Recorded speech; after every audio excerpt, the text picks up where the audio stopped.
Al final de la Segunda Guerra Mundial, los altos mandos de las SS intentaron escapar del colapso total del Tercer Reich.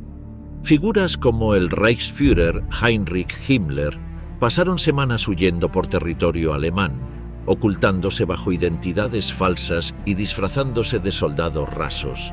Himmler logró evadir la captura durante casi 3 semanas, haciéndose pasar por un sargento con un parche en el ojo, hasta que fue detenido por las tropas británicas. Ernst Kaltenbrunner, el oficial de mayor rango de las SS, capturado con vida, fue arrestado el 12 de mayo de 1945 en una remota cabaña de montaña cerca del lago Altauser, en los Alpes austríacos. Se había refugiado allí bajo una identidad falsa, bajo el nombre de Dacia Fritz, con la esperanza de pasar desapercibido entre los montañeros locales. Oswald Pohl, jefe de la Administración Económica de las SS y responsable del sistema de trabajos forzados en los campos, fue capturado en mayo de 1946. Organizó la explotación económica de los prisioneros y supervisó la logística del exterminio. Fue juzgado por crímenes de lesa humanidad en el juicio Pohl. En 1951 fue ejecutado en la prisión de Landsberg. Ernst Kaltenbrunner. Esto ocurrió en la primavera de 1945 y al mismo tiempo unidades del ejército en toda Europa realizaban tareas similares. El ejército alemán finalmente se había derrumbado y la guerra estaba a punto de terminar. La atención comenzó a centrarse en asegurar que los hombres que habían iniciado esta guerra, que habían causado este sufrimiento indescriptible a cientos de millones de personas en todo el mundo, no escaparan a la justicia. De todos los sectores del Estado nazi, sin duda las SS fueron las más odiadas. Como organización paramilitar de élite de Hitler, las SS operaban campos de concentración y exterminio, orquestaban masacres y perseguían sistemáticamente a judíos, opositores políticos y otros grupos objetivo. Sus despiadadas acciones durante el Holocausto y su papel en la represión de la disidencia las convirtieron en un símbolo de terror y crueldad. A diferencia del ejército regular, las SS tenían una profunda ideologización, eran leales únicamente a Hitler y responsables de algunas de las peores atrocidades del régimen, lo que les granjeó un odio generalizado durante y después de la era nazi. Ernst Kaltenbrunner, el hombre detenido mientras se escondía en una cabaña alpina, fue el oficial de mayor rango de las SS capturado con vida por los aliados y el hombre elegido para representar a la organización en los juicios de Nuremberg. Había pasado gran parte de la guerra como jefe de la Oficina Principal de Seguridad del Reich de la RSHA, lo que le otorgaba supervisión sobre todas las actividades de las SSS, incluidas las de la Gestapo, los campos de concentración y la agencia de inteligencia nazi. Tras ser descubierto escondido en las montañas austriacas, fue llevado a juicio. Inicialmente ausente del proceso debido a complicaciones de salud, presuntamente hemorragias subaracnoideas y cálculos biliares, Kaltenbrunner finalmente compareció ante el tribunal, alegando no tener responsabilidad directa por los crímenes cometidos bajo su dirección como director de la RSHA. En su defensa, Kaltenbrunner intentó distanciarse de las atrocidades perpetradas por el régimen nazi. Insistió en que su función era principalmente administrativa y se limitaba a asuntos de inteligencia, no a la ejecución de asesinatos en masa. Afirmó que documentos con su firma habían sido firmados fraudulentamente por subordinados y negó cualquier conocimiento previo del Holocausto antes de 1943. Insistió en que, como subordinado de Heinrich Himmler, era completamente inocente y que toda la responsabilidad recaía únicamente en el líder de la organización. Esto era completamente ridículo. A pesar de la maldad de Himmler, no habría logrado nada actuando solo. Solo con la ayuda de otros como Kaltenbrunner se llevó a cabo el Holocausto. Estos eran hombres que actuaron por voluntad propia, que no solo obedecieron órdenes, sino que las emitieron, y que buscaban maximizar la matanza de seres humanos inocentes. Ernst Kaltenbrunner fue un nazi devoto y leal que creía firmemente en los ideales de las SS y su visión de un Estado racialmente puro. Abrazó firmemente el antisemitismo, considerando a los judíos como enemigos de Alemania y apoyando activamente medidas para excluirlos y perseguirlos. Se dice que incluso Himmler le temía, pues era un hombre imponente de más de 1,93 metros y con cicatrices en el rostro. Visitó numerosos campos de concentración e incluso existen informes de reclusos asesinados frente a él para demostrar diferentes métodos de ejecución. Sorprendentemente, a pesar de esto, en su juicio afirmó haber protestado contra el maltrato a los judíos y haber trabajado para poner fin a la solución final, una afirmación que provocó risas en la sala. Estas declaraciones no solo fueron contradichas por una extensa documentación y testimonios de testigos presenciales, sino también por sus propias visitas a campos de concentración como Mauthausen. Finalmente, el tribunal declaró a Kaltenbrunner culpable de crímenes de guerra y lesa humanidad el 30 de septiembre de 1946 y lo ejecutó en la horca al día siguiente. Para evitar que su tumba fuera venerada o se convirtiera en un lugar de peregrinación neonazi, su cuerpo fue incinerado y sus cenizas esparcidas en las aguas de un río cercano. Este mismo destino corrieron muchos de los otros nazis de mayor rango juzgados en Nuremberg. Heinrich Himmler. La tarjeta de identificación encontrada en aquella cabaña alpina lo identificaba como el número 2 de las SS. El hombre cuya tarjeta mostraba el número 1 era Heinrich Himmler. Himmler es ampliamente considerado uno de los hombres más malvados de la historia y uno de los principales artífices del Holocausto. Tomó el control de las SS en 1929, cuando la organización contaba con tan solo 280 miembros. Al final de la guerra, Himmler la había convertido en una vasta organización que funcionaba prácticamente como un país, con policía, tribunales y ejército. La ideología de Himmler estaba profundamente arraigada en la pseudociencia racista y en una lealtad inquebrantable a Adolf Hitler. Cultivó un ambiente de secta dentro de las SS, fomentando la crueldad y la obediencia ciega. Bajo su dirección, las SS cometieron innumerables atrocidades en la Europa ocupada, incluyendo fusilamientos masivos, esterilizaciones forzadas y experimentos médicos con prisioneros. Himmler también organizó y expandió el sistema de campos de concentración, transformándolo en una red de campos de exterminio, incluyendo Auschwitz, donde más de 1 millón de personas fueron asesinadas. Bajo su supervisión, millones de judíos, romaníes, prisioneros de guerra soviéticos y otros grupos fueron gaseados, fusilados, sometidos a inanición o sometidos a trabajos forzados. ¿Cuál fue entonces el destino del segundo hombre más poderoso de la Alemania nazi? En la primavera de 1945, con la Alemania nazi al borde de la derrota, Himmler intentó salvarse negociando una paz separada con los aliados occidentales a través de intermediarios.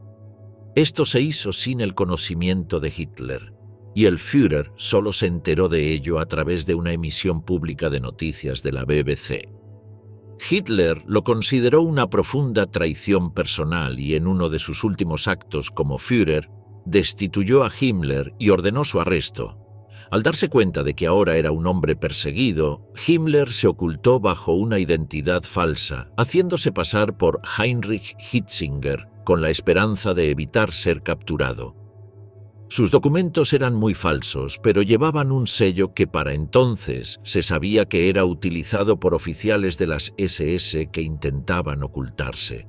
Debido a este sello, fue detenido al intentar pasar por un puesto de control militar aliado. Sin embargo, su disfraz aún resistía y fue llevado a un centro de interrogatorio civil dirigido por los británicos. Al darse cuenta de que se le agotaban las opciones, Himmler decidió revelar quién era en realidad, quizás con la esperanza de usar su alto estatus como moneda de cambio. Simplemente le dijo al comandante británico del campo: «Soy el ministro del Reich, Heinrich Himmler, jefe de las SS, y quiero hablar con Eisenhower.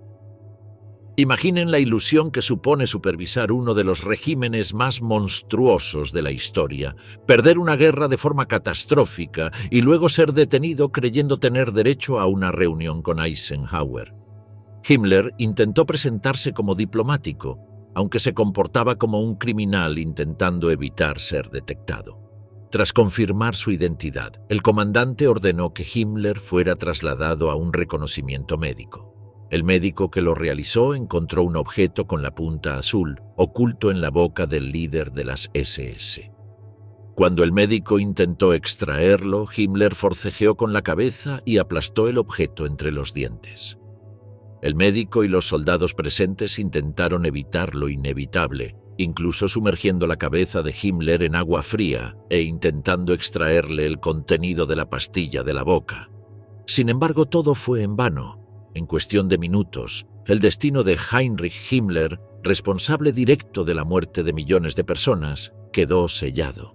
Su cuerpo fue enterrado en una tumba anónima en el Land de Lüneburger.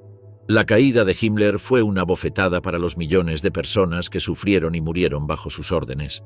Mientras otros altos cargos nazis, como Göring y Hess, fueron llevados ante el mundo en Nuremberg para responder por sus crímenes, Himmler escapó mediante la muerte. Y eso enfureció a muchos.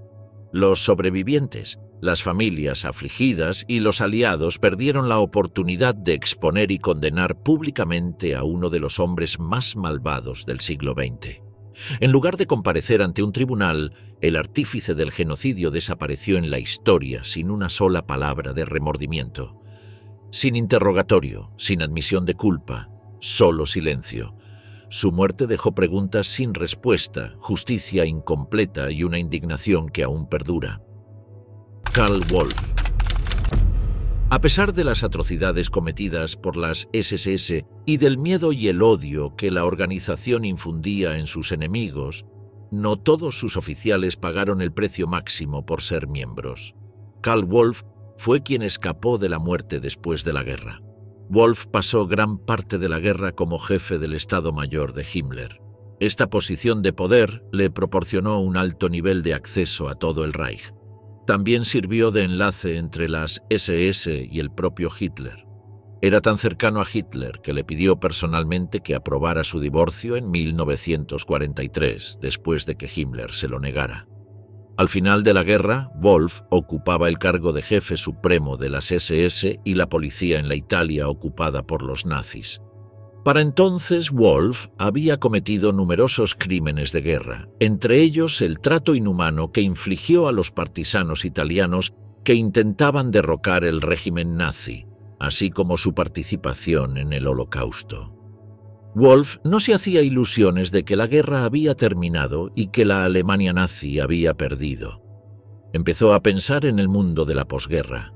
Con Alemania derrotada sabía que era probable que altos oficiales nazis fueran considerados responsables de las muertes causadas, y sabía que su papel dentro de las SS sería investigado. En un intento de ganarse la confianza de los aliados, utilizó su posición como líder de las tropas en Italia para organizar su pronta rendición a los aliados en lo que se conocería como la Operación Amanecer. Wolff fue uno de los oficiales de mayor rango que participaron en la operación, que finalmente hizo efectiva la capitulación de las fuerzas en Italia el 2 de mayo, una semana antes de la rendición incondicional de Alemania.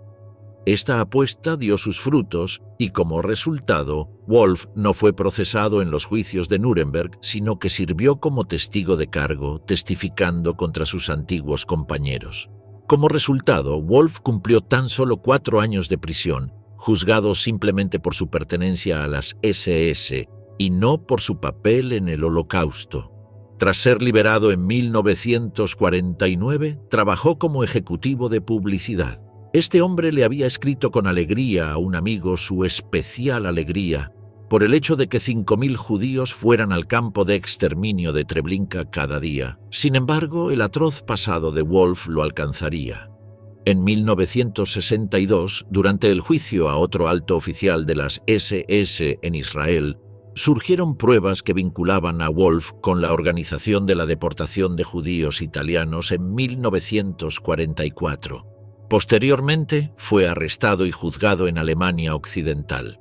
En 1964, Wolf fue declarado culpable de orquestar la deportación de 300.000 judíos al campo de exterminio de Treblinka, lo que resultó en su muerte. Fue condenado a 15 años de prisión en Straubing, pero solo cumplió una parte, siendo liberado en 1971 tras sufrir un infarto. Otto Ollendorf y Friedrich Jeckeln. Cuando pensamos en el Holocausto, la imagen que a menudo nos viene a la mente es la de campos de exterminio, centros de exterminio industrializados con cámaras de gas en su núcleo. Pero mucho antes de que se construyeran estos campos, el genocidio ya había comenzado. En la Unión Soviética ocupada, el Holocausto no comenzó con gas, sino con balas. En los territorios ocupados de la Unión Soviética, las fuerzas de las SS, a menudo con la ayuda de colaboradores locales, llevaron a cabo fusilamientos masivos de comunidades judías y de otras personas consideradas indeseables. Pueblos enteros fueron conducidos a los límites de bosques, campos y barrancos, obligados a cavar sus propias tumbas y asesinados allí mismo. Este capítulo de la historia, a menudo eclipsado en la memoria pública, ha sido descrito por Patrick Debois como el Holocausto a balazos, una forma brutal e íntima de asesinato en masa que se cobró las vidas de millones de personas. Este genocidio fue perpetrado por un pequeño número de grupos de trabajo especialmente formados, llamados Einsatzgruppe. Fueron formados por órdenes personales de Hitler y Himmler y puestos bajo la jurisdicción de las SS. Estas unidades móviles de exterminio operaron tras el avance del frente alemán durante la Operación Barbarroja, supuestamente para asegurar el frente contra la resistencia parisina dentro de las nuevas fronteras nazis. Se crearon 4 de estos Einsatzgruppe bajo el mando del comandante de las SS, Friedrich Jeckeln. Inicialmente, los Einsatzgruppen se limitaban a presuntos comunistas y bolcheviques. Sin embargo, cegados y guiados por un antisemitismo viril, Jeckeln y sus superiores de las SS consideraban a todos los judíos bolcheviques y una amenaza para su poder. Esto significaba que la unidad iba de un lugar a otro arrestando y asesinando a todos los judíos que encontraba. En el verano de 1941, la situación se intensificó. Himmler ordenó que ningún judío fuera exonerado. Las unidades debían matar también a todas las mujeres y niños. Este momento es el que muchos señalan como el inicio del Holocausto, el momento en que se borró cualquier pretensión de seguridad o de esfuerzo bélico. Se convirtió en un intento de exterminar a todo un grupo de personas. Jeckeln siguió de cerca estas nuevas órdenes y se dedicó a crear y perfeccionar sus métodos de asesinato en masa. El enfoque que finalmente adoptó causó la muerte de cientos de miles de hombres, mujeres y niños inocentes y llegó a conocerse como el sistema Jeckeln, llamado así en su honor.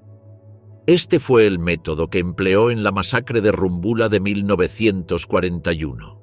En el gueto de Riga, los residentes judíos fueron obligados a abandonar sus hogares y organizados en columnas de 500 a 1000 personas. A continuación, los condujeron unos 10 kilómetros al sur hasta fosas de exterminio excavadas previamente. Allí, despojaron a las víctimas de sus ropas y objetos de valor. Las condujeron a través de una doble fila de guardias y las obligaron a tumbarse boca abajo en las fosas, a menudo sobre los cadáveres de quienes ya habían sido asesinados. Para minimizar los costos, cada víctima fue ejecutada de un solo tiro en la nuca. Algunos tiradores disparaban desde el borde de la fosa, mientras que otros lo hacían desde dentro. Quienes no fueron asesinados inmediatamente fueron enterrados vivos cuando se rellenaron las fosas. De los más de 25.000 judíos llevados al lugar de la muerte, solo 3 sobrevivieron. Toda la operación requirió de alrededor de 1.700 personas, aunque casi todos los disparos fueron llevados a cabo por los hombres de los Einsatzgruppen. Para ese entonces, todos los asesinos experimentados de Jeckeln supervisaron los 2 días de masacre. Jeckeln empleó el mismo método en las infames masacres de Babi Yar y Kamianets-Podilsky. Jeckeln a menudo asistía personalmente a estas matanzas, supervisando el horror de decenas de miles de seres humanos asesinados en un solo día. Los disparos fueron tan brutales y cercanos que los miembros de las unidades se quejaron de la brutalidad, sobre todo al ejecutar a las mujeres y los niños a tan corta distancia. Al ver el impacto psicológico de esto, un comandante del Einsatzgruppe tomó cartas en el asunto. Su nombre era Otto Ohlendorf. Ohlendorf se formó como economista, aunque ascendió rápidamente en las filas del partido nazi y las SS, a las que se unió en 1926 siendo un joven fanático. En muchos sentidos era el nazi perfecto, eficiente, eficaz y leal. Abordaba el asesinato en masa con una precisión escalofriante y un desapego emocional, transformando el asesinato en una operación reglamentada e impersonal. Evitaba deliberadamente la brutalidad íntima de las ejecuciones a corta distancia, como el disparo común en la nuca que usaba Jeckeln. En cambio, ordenaba que las víctimas fueran alineadas y ejecutadas a distancia por pelotones de fusilamiento, a menudo asignando varios tiradores a una sola persona para difuminar la responsabilidad individual. Con el tiempo, Himmler comenzó a experimentar con otros métodos de asesinato en masa, concretamente furgonetas donde se subía a las víctimas para luego gasearlas. La unidad de Ohlendorf solía usar estas furgonetas de noche para evitar ser detectada. Tras los asesinatos, otros prisioneros judíos eran obligados a descargar los cadáveres y limpiar las furgonetas. Una vez terminada la limpieza, estos trabajadores eran fusilados por los hombres de Ohlendorf. Entre esta barbarie se quejaba de la ineficacia. Le desagradaba que solo se pudiera asesinar de 15 a 25 personas a la vez. Sus esfuerzos por ocultar el asesinato en masa, tras una apariencia de profesionalismo, revelaron la inhumanidad calculada que se encontraba en el corazón de su liderazgo y de gran parte del liderazgo ideológico de las SS. Se estima que los 4 Einsatzgruppen fueron directamente responsables u orquestaron el asesinato de entre 1,5 y 2 millones de civiles en territorio soviético durante la Segunda Guerra Mundial, la mayoría de ellos judíos o romaníes. Tras la caída del Tercer Reich en mayo de 1945, Otto Ohlendorf se unió a Heinrich Himmler en un intento desesperado por huir de Flensburgo, donde se habían reunido los restos del liderazgo nazi. Con la esperanza de evitar ser capturado por los aliados, Ohlendorf viajó con un pequeño grupo de subordinados leales. Sin embargo, su huida fue efímera. El 23 de mayo de 1945, las fuerzas británicas apresaron a Ohlendorf y a los demás cerca de la ciudad de Lüneburg. Mientras tanto, Jeckeln fue capturado por la Unión Soviética en Alemania durante los últimos días de la guerra.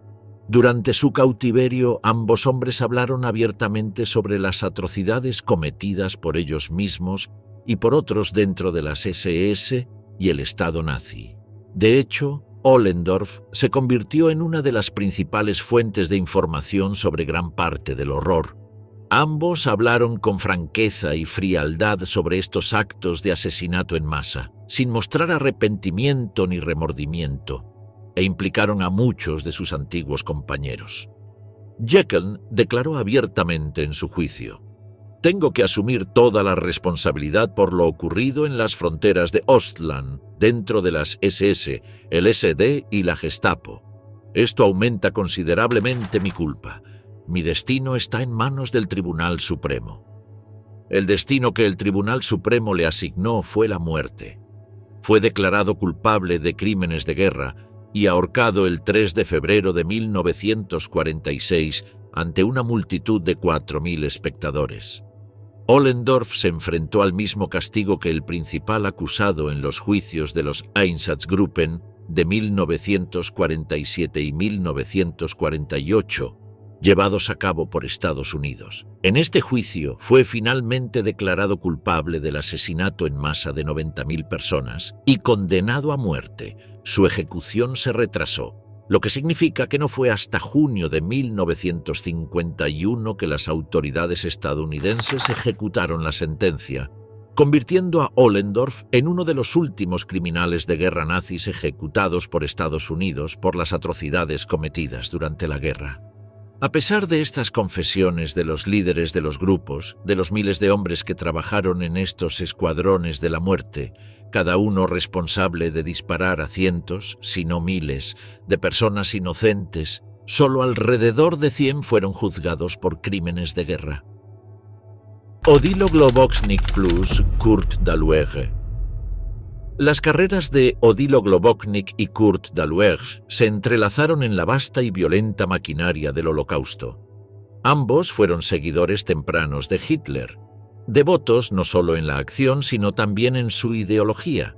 Cada uno desempeñó un papel central en la transformación de las SS en la despiadada organización que llegó a ser, aunque sus legados difieren ligeramente en carácter. Daluege, el metódico arquitecto del terror policial; Globoknik, el fanático ejecutor del asesinato en masa.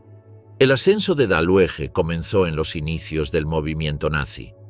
Originalmente miembro de las SA, se unió a las SS a petición de Hitler en 1930, un paso que marcó una transformación crucial en la dinámica de poder nazi.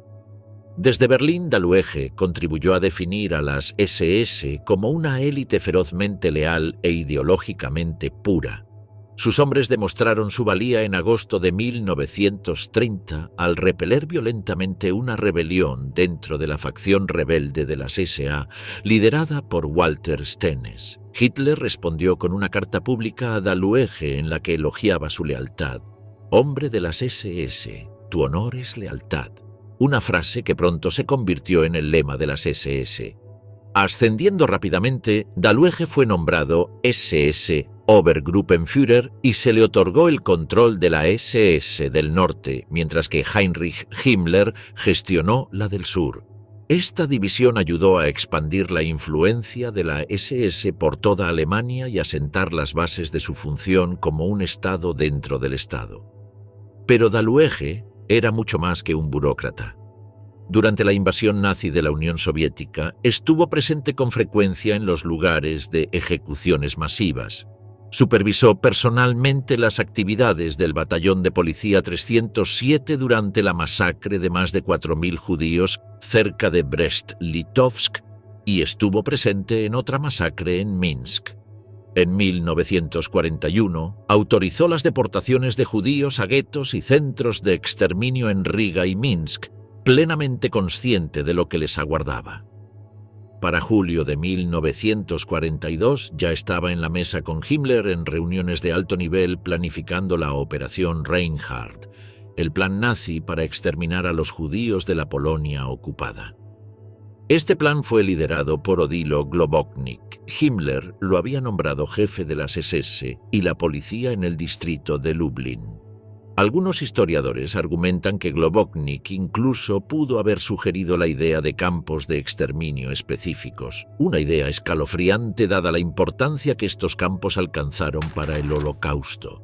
Lo cierto es que supervisó su construcción y operación. Belzec, Sobibor y Treblinka, donde más de 1,5 millones de judíos fueron asesinados en cámaras de gas bajo su supervisión. Globoknik abordó el genocidio con un fervor aterrador. Visitó personalmente los campos de exterminio, supervisó la logística de la eliminación de los cadáveres e incluso se enorgullecía de la rapidez y eficiencia de las matanzas.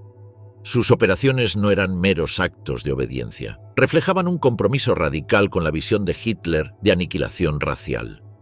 Tras el éxito de la Operación Reinhard, Himmler trasladó a Globoknik a Italia, donde continuó su labor, persiguiendo a los partisanos y a los judíos que aún quedaban.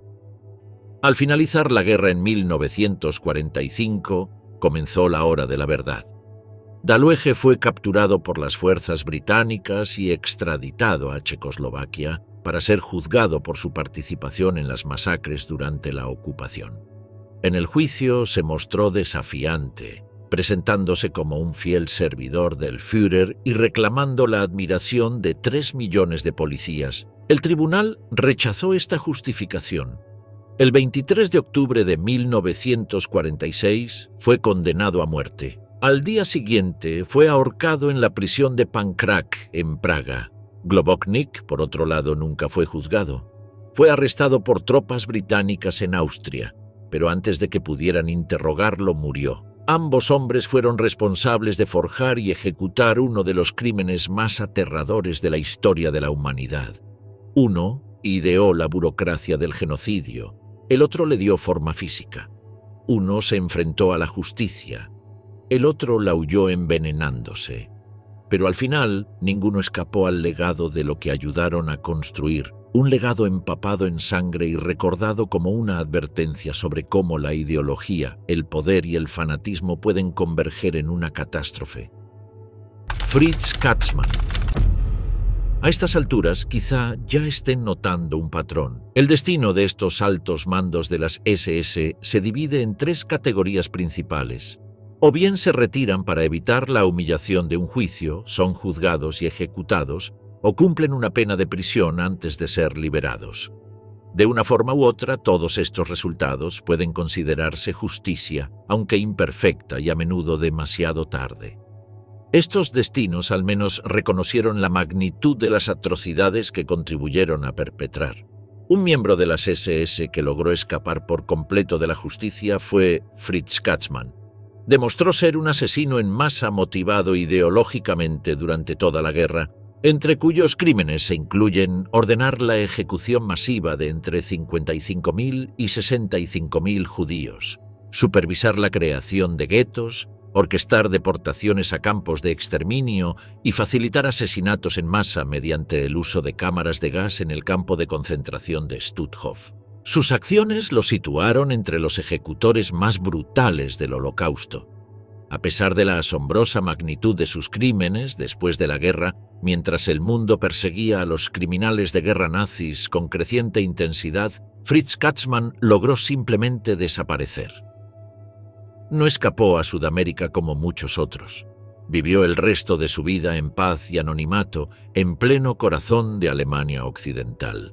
Este fue uno de los hombres más crueles de la Polonia ocupada por los nazis. En lugar de responder por sus crímenes, rehizo su vida.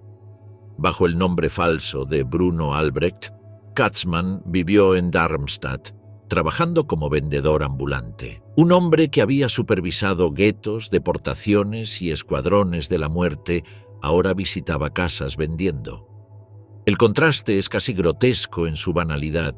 Vivía en la sombra, sin siquiera contactar con su esposa ni con sus 5 hijos. Para ellos simplemente había desaparecido sin dejar rastro. En realidad, se escondía a plena vista. No fue hasta 1957, en su lecho de muerte, que se supo la verdad. Sufriendo en un hospital y presintiendo que su fin se acercaba, Katzmann confesó su verdadera identidad a un sacerdote católico pocos días antes de su muerte, el 19 de septiembre. Y así, uno de los arquitectos y perpetradores del genocidio, y responsable de un sufrimiento insondable, murió en paz en una cama de hospital, sin haber respondido jamás por sus crímenes, sin juicio, sin veredicto, sin justicia para los cientos de miles cuyas vidas destruyó. Se salió con la suya, logrando simplemente desaparecer en la sociedad alemana de posguerra, protegido por un nombre falso y un sistema sumido en el caos. El único aspecto positivo de su legado es imprevisto. Fue uno de sus informes oficiales de guerra a sus superiores. Llegó a conocerse como el Informe Katzmann y ayudó a los investigadores aliados a reconstruir parte de la vasta maquinaria del mal perpetrada por el régimen nazi. Redactado en Berlín, el Informe Katzmann detallaba con un lenguaje burocrático y frío cómo un total de 434.329 judíos en el distrito de Galitzia, en la Polonia ocupada por los nazis, fueron acorralados y asesinados. Se lee como un informe empresarial escalofriante, desprovisto de humanidad, que describe logros logísticos y cifras con una objetividad aterradora. Académicos más recientes han cuestionado su fiabilidad como fuente. dado que Fritz exageraba claramente su papel para impresionar a sus superiores y aparentar mayor eficiencia en su operación. No obstante, el documento sirvió como prueba clave para revelar la magnitud del genocidio cometido por las siempre leales SS de Hitler. El informe de Katzmann, aunque plagado de mentiras interesadas, sigue siendo uno de los pocos documentos primarios supervivientes de su tipo que expone inadvertidamente la naturaleza sistemática del Holocausto. Irónicamente, aunque Katzmann escapó a la justicia, sus propias palabras contribuyeron a la condena de otros. Adolf Eichmann. Katzmann escapó, evadió la justicia, y el mismo destino parecía sellado para Adolf Eichmann mientras emprendía su nueva vida en Argentina 15 años después de la guerra. Poco sabía que lo estaban vigilando. Al final, su historia se convertiría en uno de los episodios más dramáticos y trascendentales en la búsqueda de responsabilidades nazis. Su destino no dependía de los tribunales de posguerra ni de las potencias aliadas. Fue forjado por una extraordinaria cacería humana, un secuestro encubierto a través de continentes y un juicio que transformaría la comprensión mundial del Holocausto. Adolf Eichmann no era un comandante de campo ni un guardia de campo de concentración. Era un burócrata, un hombre tras un escritorio, pero que planificó y gestionó meticulosamente la logística del asesinato en masa. Eichmann era el jefe de la oficina que organizaba el transporte de millones de judíos a guetos, campos de concentración y centros de exterminio. Eichmann no apretó el gatillo ni soltó los proyectiles de gas él mismo. Se aseguró de que la logística funcionara sin problemas, de que las víctimas, los asesinos y los instrumentos de la muerte estuvieran en el lugar correcto en el momento oportuno. Al final de la guerra, Eichmann era buscado. Pero a diferencia de Himmler o Göring, Eichmann desapareció. Y durante más de una década, el mundo desconoció su paradero. En los años posteriores a la guerra, Adolf Eichmann adoptó un nuevo nombre y se labró una vida tranquila en Argentina. Con la ayuda de una red de simpatizantes nazis y las llamadas líneas de ratas, que ayudaban a los fugitivos a escapar de Europa, Eichmann escapó de Alemania y llegó a Buenos Aires en 1950. Allí encontró trabajo como contratista del gobierno, vivió en una casa modesta y se desvaneció. En la década de 1950, el servicio de inteligencia israelí, el Mossad, comenzó a detectar rumores sobre la presencia de Eichmann en Argentina. La mayor parte de la investigación preliminar la realizó el sobreviviente del Holocausto Lothar Hermann. En 1956, Silvia, hija de Hermann, se involucró sentimentalmente con un joven que presumía abiertamente de la implicación de su padre con los nazis. Intuyendo algo sospechoso, Hermann instó a Silvia a investigar más a fondo. Cuando visitó la casa de Klaus, un hombre mayor le abrió la puerta y se presentó como el tío de Klaus. Pero el engaño se desveló rápidamente cuando Klaus apareció momentos después y se refirió al hombre con indiferencia como padre. Este hombre era el mismísimo Adolf Eichmann. Era una situación delicada. Hermann desconfiaba de que las autoridades alemanas no delataran a Eichmann, ni tampoco podía confiar en la policía argentina. Por ello decidió acudir al gobierno israelí. Sabiendo que Argentina tenía un historial de albergar a fugitivos nazis y que era improbable que extraditara a un hombre como Eichmann, incluso si se confirmaba su verdadera identidad, la agencia de inteligencia israelí, el Mossad, adoptó un enfoque diferente. Uno que no dependía de la vía diplomática ni de los tribunales internacionales. Tras meses de vigilancia y confirmación, las fuerzas del Mossad capturaron a Eichmann el 11 de mayo de 1960, justo afuera de su casa en un suburbio de Buenos Aires. Lo derribaron, le vendaron los ojos y lo llevaron clandestinamente a una casa segura. Durante los 9 días siguientes, los agentes confirmaron su identidad y planearon su escape. El 20 de mayo de 1960, disfrazado como miembro de la tripulación de vuelo de la Aerolínea Nacional de Israel, Eichmann fue sedado y trasladado desde Argentina directamente a Israel, donde se anunció su captura al día siguiente. la misión provocó indignación en algunos. Argentina acusó a Israel de violar su soberanía. Pero para los sobrevivientes del Holocausto y para muchos en todo el mundo fue un momento de justicia largamente postergada, un fantasma del pasado, finalmente sacado a la luz. El juicio de Eichmann comenzó en Jerusalén en abril de 1961. No fue solo un procedimiento legal, sino un reconocimiento histórico, transmitido en directo y seguido en todo el mundo. Por primera vez, muchas personas fuera de Europa escucharon, con desgarradores detalles, el testimonio de los supervivientes del Holocausto. La sala del tribunal se convirtió en un escenario para las voces de los asesinados y desplazados. La defensa de Eichmann sorprendió a muchos, no negó los hechos.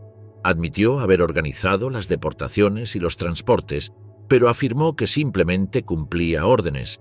Afirmó que es necesario distinguir entre los líderes responsables y las personas como yo, obligadas a servir como meros instrumentos en manos de los líderes. Insistió en que no tenía sangre en las manos ni opción, pero las pruebas y los testimonios contaban una historia diferente. Los testigos describieron con precisión los trenes, las selecciones y los guetos vaciados. Las propias palabras de Eichmann, recogidas en entrevistas e interrogatorios, revelaron a un hombre que se enorgullecía de su eficiencia. Un hombre que, en ocasiones, incluso abogó por medidas más radicales. La filósofa Hannah Arendt, periodista que cubrió el juicio, describió a Eichmann como la encarnación de la banalidad del mal, no como un monstruo sádico, sino como un hombre escalofriantemente común cuya obediencia burocrática permitió el genocidio. El 15 de diciembre de 1961, Adolf Eichmann fue declarado culpable de 15 cargos, incluyendo crímenes de lesa humanidad, crímenes de guerra y crímenes contra el pueblo judío. Fue condenado a muerte. En la mañana del 1 de junio de 1962, Eichmann fue ahorcado en Israel, una de las dos únicas personas ejecutadas por el Estado. Sus cenizas fueron esparcidas en el mar. El juicio de Eichmann fue más que el juicio a un solo hombre. Marcó un punto de inflexión en la forma en que se recordaba y estudiaba el Holocausto. Durante años, las atrocidades del régimen nazi se habían analizado principalmente desde la perspectiva de los tribunales militares y el alto mando. Pero este juicio centró la atención en las víctimas, los millones de judíos cuyas historias, a menudo, habían quedado ocultas en los años inmediatamente posteriores a la guerra. También supuso un cambio cultural. Los sobrevivientes, muchos de los cuales habían permanecido en silencio durante años, comenzaron a hablar públicamente. Sus voces contribuyeron a moldear la memoria y la educación global sobre el Holocausto. El juicio presentó al mundo la naturaleza sistémica del genocidio no solo como actos de violencia, sino como un proceso organizado y administrativo llevado a cabo por hombres como Eichmann. Adolf Eichmann no fue el nazi de mayor rango que escapó a la justicia inmediata. Tampoco fue el único que se ocultó en el extranjero, pero su captura, juicio y ejecución constituyen uno de los ejemplos más claros de cómo algunos se negaron a dejar que tales crímenes se perdieran en la niebla de la historia. José Dietrich. Inmediatamente después de la Segunda Guerra Mundial, los sentimientos pronazis persistieron en muchas partes de Alemania, a pesar de la derrota oficial del régimen. Durante años, el partido nazi había permeado todos los aspectos de la sociedad alemana, la educación, los medios de comunicación y la vida cotidiana, creando una influencia ideológica profundamente arraigada que no pudo ser desmantelada de la noche a la mañana. Muchos alemanes, especialmente aquellos que se habían beneficiado directamente del régimen o habían sido fuertemente adoctrinados, seguían simpatizando con los ideales nazis o veían a Hitler como un patriota incomprendido en lugar de un criminal de guerra. Además, la devastación generalizada, el miedo a la expansión soviética y el resentimiento hacia las fuerzas aliadas de ocupación contribuyó a la persistencia de un sentimiento nacionalista. Los esfuerzos iniciales de desnazificación tras la guerra fueron inconsistentes y, en algunos casos, ex-nazis conservaron posiciones de poder, lo que permitió que elementos de la antigua ideología persistieran sutilmente en la vida pública. En ningún otro lugar esto quedó más claro que en el funeral de Joseph Sepp Dietrich. Dietrich había sido uno de los hombres de mayor confianza de Adolf Hitler, como alto comandante de las SS y uno de los líderes originales de las Waffen-SS. Este era un asesino brutal y un nazi fanático. Sin embargo, más de 6.000 personas asistieron a su funeral para celebrarlo, y esto ocurría más de 20 años después del fin del régimen y de que sus horrores salieran a la luz. Su funeral fue una de las mayores concentraciones públicas de antiguos miembros de las Waffen-SS en la Alemania de posguerra, una muestra inequívoca de lealtad, desafío y memoria no resuelta. Para ellos, Dietrich no era solo un general, era un símbolo de camaradería, de orgullo militar y de una causa perdida que se negaban a abandonar por completo. Dietrich había comandado unidades de las SS en algunas de las campañas más notorias de la guerra. Sin embargo, su legado se vio manchado no solo por su servicio militar en un régimen genocida, sino también por su participación directa en crímenes de guerra. Esto incluyó la masacre de Malmedy durante la Batalla de las Ardenas, donde sus hombres ejecutaron a prisioneros de guerra estadounidenses. Por ello, fue condenado y encarcelado después de la guerra. Pero incluso después de cumplir su condena, Dietrich no se retiró de la vida pública. En cambio, se convirtió en una figura central de HIAG, un grupo de presión de posguerra fundado por exmiembros de las Waffen-SS. La misión de HIAG era clara: rehabilitar la imagen de las Waffen-SS, presionar a favor de beneficios para veteranos y promover una historia revisionista que separara a las SS combatientes de las atrocidades del Holocausto. Era una distinción falsa, pero que cobró fuerza en sectores de la sociedad de Alemania Occidental durante la Guerra Fría. Dietrich, con su fama y su red de contactos, fue crucial en este esfuerzo. Dio discursos, escribió memorias y prestó su nombre a publicaciones que buscaban presentar a las Waffen-SS como una fuerza militar de élite, no como colaboradores criminales.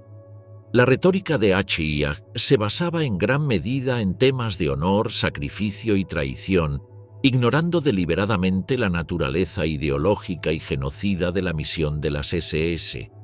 Con ello, Dietrich contribuyó a forjar un mito peligroso, que las Waffen-SS eran soldados como cualquier otro, injustamente condenados por la historia.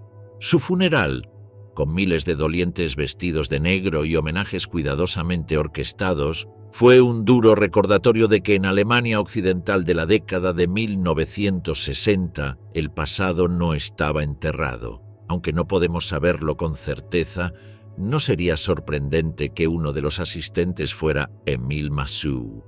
Al igual que Dietrich era general de las Waffen-SS, sirvió como jefe superior de las SS y la policía en la región de Danzig, Prusia Occidental, un cargo que lo situó en el centro de la política racial y la represión nazi en la Polonia ocupada. Bajo su mando se llevaron a cabo deportaciones masivas, ejecuciones y persecución de judíos y polacos como parte de los objetivos genocidas más amplios del régimen. Sin embargo, como muchos otros en los años de posguerra, cayó en el olvido. A pesar de su alto rango y la magnitud de su participación, el nombre de Massou rara vez aparece en las narrativas convencionales sobre las SS. Su caso es un claro ejemplo de cómo muchas figuras profundamente implicadas evitaron una vida duradera, bajo escrutinio, no porque sus acciones fueran menores, sino porque operaban a la sombra de perpetradores más famosos. Murió en 1987, a los 87 años. ¿Qué pasó con los oficiales de menor rango de las SS? Hasta ahora nos hemos centrado en el liderazgo de las SS, el más alto y el más poderoso. Si bien es evidente que estos hombres son los máximos responsables de los crímenes del Tercer Reich, Es un error considerar completamente inocentes a quienes se encontraban en los niveles inferiores de la cadena de mando. Los artífices del Holocausto y otras atrocidades sin duda orquestaron las políticas y órdenes, pero estos planes no podrían haberse llevado a cabo sin la participación voluntaria de innumerables miembros de las SS. La maquinaria de la atrocidad no funciona solo con órdenes. Necesita personas que las ejecuten, guardias, oficinistas, conductores, administradores, hombres comunes que permitieron crímenes extraordinarios. Las SS eran numerosas y de gran alcance. En su apogeo contaba con unos 800.000 hombres. Mientras los líderes de alto rango huían e intentaban evitar ser detectados y arrestados por los aliados, muchos de los soldados rasos se quedaron para defenderse de los ejércitos entrantes. Cuando las fuerzas aliadas comenzaron a liberar los campos de concentración nazis en 1945, se encontraron con escenas de horror inimaginable. Las SS habían dejado tras de sí un legado de hambruna, enfermedades, tortura y asesinatos en masa. Muchos guardias de bajo rango de las SS se habían quedado para defender el lugar, ya que para muchos de ellos el juicio llegó con mucha más rapidez y de forma mucho menos formal. En Dachau, uno de los campos de concentración más infames, las tropas estadounidenses del 157º Regimiento de Infantería llegaron en abril de 1945 y descubrieron cientos de cadáveres y supervivientes demacrados. La ira fue inmediata. Los relatos de ese día describen cómo los soldados estadounidenses apuntaron sus armas contra los guardias de las SS que quedaban, abatiendo a tiros a algunos de ellos en lo que se conoció como la masacre de Dachau. Aunque algunos historiadores debaten el número exacto de muertos, no cabe duda de que para varios hombres de las SS se hizo justicia con rapidez. En Bergen-Belsen, las fuerzas británicas se sintieron igualmente abrumadas por lo que encontraron. El campo era un pozo purulento de enfermedades y cadáveres con miles de muertos y moribundos. Los guardias de las ES capturados allí no tuvieron piedad. Los soldados británicos les dieron raciones de hambre, los obligaron a limpiar los cuerpos en descomposición y los golpearon o apuñalaron si disminuían el ritmo. No eran actos protocolarios. Eran actos de venganza, un castigo visceral contra quienes habían permitido la crueldad a escala industrial.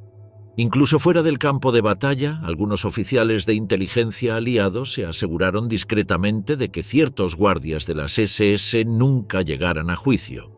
Miembros del cuerpo de contrainteligencia del ejército estadounidense en ocasiones entregaban prisioneros de las SS a personas desplazadas, muchos de ellos exreclusos de campos que sabían perfectamente lo que ocurriría. El guardia se convirtió en prisionero, y a esto le siguieron ejecuciones, brutales palizas y desapariciones. Esto no era el Estado de Derecho en funcionamiento, era algo más caótico. La maquinaria estructurada de la justicia de posguerra vendría después, con juicios, veredictos y sentencias. Pero en aquellos primeros días, inmediatamente después de la liberación, cuando quedó al descubierto toda la magnitud de la barbarie nazi, se hizo justicia sin filtros. Si bien la ética de este tipo de justicia es cuestionable, cuando uno se enfrenta a un mal tan puro, es fácil imaginar cómo las emociones pueden abrumar a las personas. Un destino brutal similar aguardaba a cualquier oficial de las SS que se rindiera ante el avance del Ejército Rojo en el este. Cualquiera que vistiera un uniforme de las SS era tratado con especial desdén y la mayoría eran enviados a campos de trabajo y gulags, donde muchos finalmente perecerían. La brutalidad del Ejército Rojo en su trato a las SS solo podía ser igualada por las propias SS. Con la disminución de las tropas alemanas, reclutas cada vez más jóvenes comenzaron a ser enviados al matadero en la defensa final del país. Muchos de estos nuevos reclutas forzados apenas habían llegado a la pubertad. A pesar de ello, vestían los uniformes de las SS, lo que garantizaba que no habría piedad en caso de ser capturados por el enemigo. Sin embargo, para la gran mayoría del personal de las SS, la justicia nunca llegó. A medida que la guerra se acercaba a su fin, los comandantes aliados exigieron el arresto de todos los miembros de las SS detenidos, algo que no ocurrió con el ejército alemán en general. Miles de ellos fueron juzgados posteriormente, pero muchos miles más no, sino que se les permitió reincorporarse a la sociedad alemana de posguerra. Esto incluía a todo tipo de personal, desde burócratas y secretarios hasta guardias de campo y verdugos. Con el estallido de la Guerra Fría, los aliados occidentales y la Unión Soviética centraron su atención en la rivalidad política, a veces ignorando o incluso reclutando a ex-nazis por su experiencia en inteligencia o ciencia. Muchos miembros de bajo rango de las SS también se reintegraron a la vida civil, a menudo ocultando sus afiliaciones o alegando no haber tenido participación directa en crímenes de guerra. Además, tanto los recién formados estados de Alemania Occidental como los de Alemania Oriental sufrieron una grave escasez de personal tras la guerra y se enfrentaron a la urgente tarea de reconstruir sus sociedades. En un entorno tan frágil, las autoridades a menudo evitaban procesos judiciales generalizados para evitar reabrir viejas heridas y alienar a grandes sectores de la población que habían sido cómplices, o al menos aliados del régimen nazi. El último hombre de las SS juzgado por crímenes. No fue hasta el siglo XXI que se renovó el interés en que estos oficiales de bajo rango de las SS respondieran por su participación en asesinatos en masa. Todo esto sucedió durante el juicio de John Demjanjuk. Su historia es uno de los capítulos más infames y controvertidos del análisis del Holocausto en la posguerra. Demjanjuk, soldado del Ejército Rojo, nacido en Ucrania y capturado por los nazis, fue presuntamente reclutado por las SS para servir como guardia en varios campos de concentración. Tras la guerra, emigró a Estados Unidos, donde se estableció como trabajador de la industria automotriz. Pero a finales de la década de 1970, su pasado lo atrapó. Los sobrevivientes lo identificaron como Iván el Terrible, un guardia brutal de Treblinka, y en 1986 fue aprobado su extradición a Israel, donde fue juzgado en un caso de alto perfil que dio reconocimiento mundial. Mediática, al concluir, fue condenado a muerte.